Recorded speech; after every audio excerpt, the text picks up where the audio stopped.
Hello दोस्तों, steno mentor में आपका स्वागत है और शुरू करते हैं आज की डिक्टेशन। दोस्तों, मैंने डिक्टेशन की पीडीएफ डिस्क्रिप्शन बॉक्स में डाल दिया है, वहां से डाउनलोड कर लीजिए आप लोग।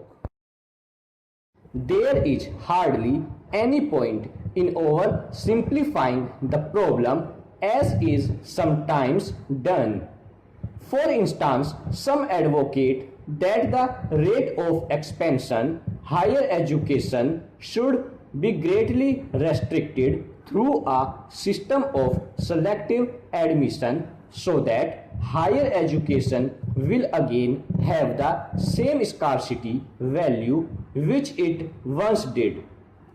This may also have the dubious political advantage that it will substitute the rural uneducated unemployed who is comparatively docile and inconspicuous for the urban educated unemployed who is vocal and turbulent and who insists on being noticed.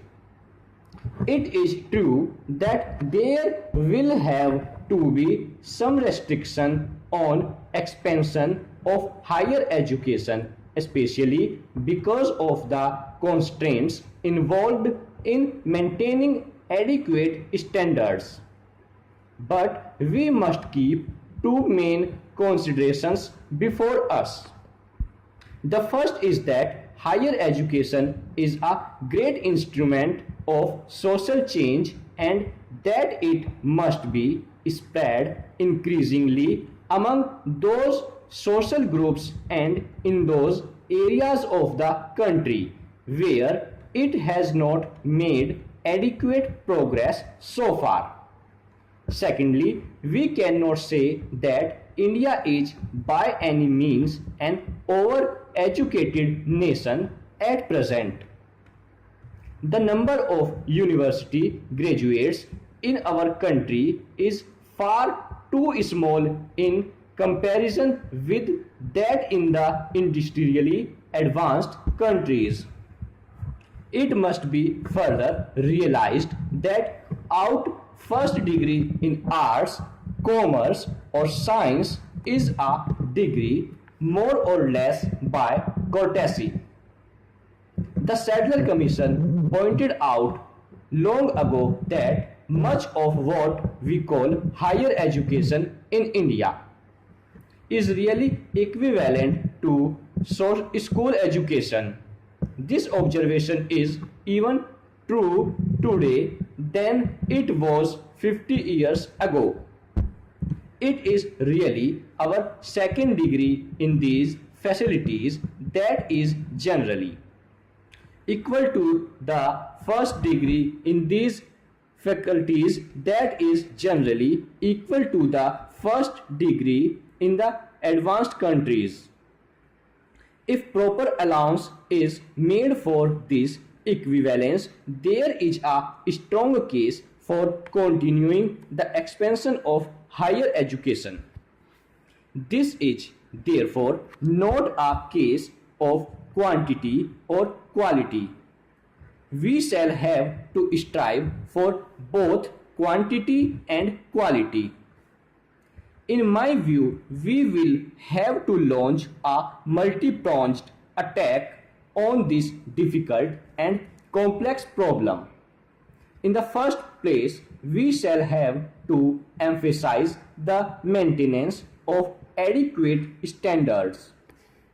There is no longer any room for the old naive belief that all education is good.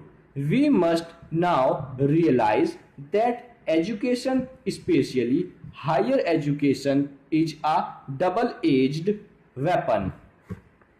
If it is good quality, it can be the most powerful tool of national development in the country.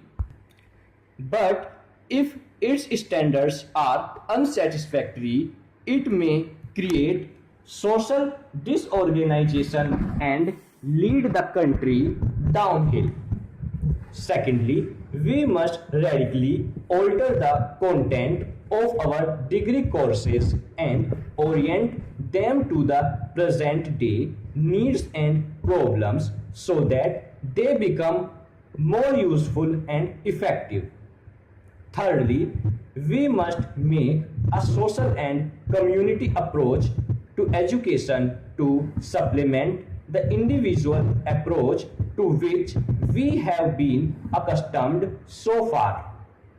In the past, it was enough to get a young man into an engineering college and send him out with a good degree in his subject.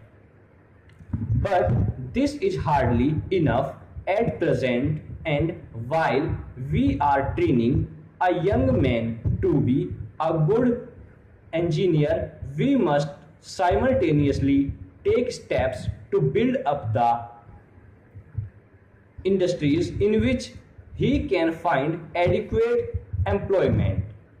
In other words, a large and intensive program of national reconstruction has to be developed side by side with our plans of educational expansion. These programs are by no means easy to develop, but nothing worthwhile is ever easy. The significance of these measures is obvious, and they will therefore have to be developed intensively. This will need a large increase in our investment in higher education. But what is even more important, it will need better planning and dedicated and sustained effort on the part of our teachers and students. Our universities and colleges will have to abandon the ivory tower existence to which they are largely accustomed and relate their programs of teaching and research intimately to the life needs and aspirations of the people. In addition to training and research, which are their traditional functions and whose performance should be improved, they will not have to assume responsibility for worthwhile and challenging programs of adult education and social or national service in which their students and teachers would be effectively involved. This will enable them to send our year after year large bands of young men and women who are competent, dedicated to the service of their country, imbued with a sense of social responsibility and committed to national development. In its turn, this will help the nation to prosper and the economy to grow so that there will be more and better employment opportunities for the increasing number of young men and women who will continue to flow out of the institutions of higher education. A golden circle can thus set in a vigorous action for self-improvement by universities and colleges, accelerating economic growth and national progress, and these in their turn leading to larger investment of resources in higher education for future and its still further development both in quantity and quality. तो दोस्तों ये थी आज की dictation. दोस्तों अगर आपको मेरे वीडियो पसंद आ रहे हो तो मेरे चैनल को लाइक कीजिए, शेयर कीजिए और सब्सक्राइब कीजिए, और सब्सक्राइब के साथ साथ बेल आइकन को प्रेस कीजिए। Thank you.